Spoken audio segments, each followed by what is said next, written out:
Hay falta de realismo en el alcance de la crisis económica y social. Hay también una falta de sensibilidad y apego y un olvido a los miles de aragoneses que peor lo están pasando y que están sufriendo las consecuencias de esta crisis. Nuestras propuestas de resolución principalmente tienen el objetivo de recordar a los olvidados por el Gobierno de Lambán, a los olvidados por el Gobierno de Aragón en este discurso, y que creemos que estos olvidados son los que precisamente visibilizan el fracaso en las políticas del Gobierno de Lambán. Lo que ofrecemos con nuestras propuestas es una alternativa mirando al futuro de esa recuperación económica y social, un futuro que tengo que decir que es mañana. Son propuestas para aplicar de forma inmediata y que implican otra forma de gobernar, otra forma de pensar, una alternativa y un modelo diferente que pueden llevar a nuestra comunidad autónoma a recuperar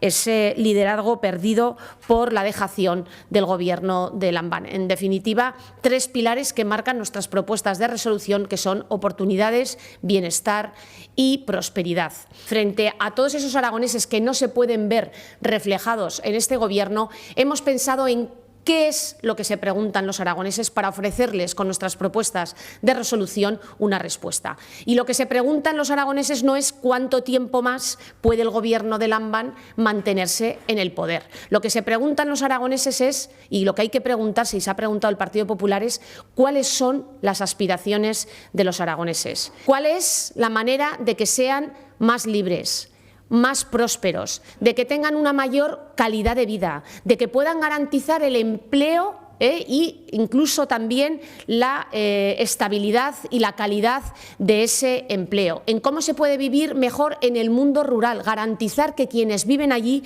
puedan tener acceso a esas mismas oportunidades que quien vive en el mundo urbano. Incluso a nuestros jóvenes, curiosamente también, ¿a qué aspiran nuestros jóvenes?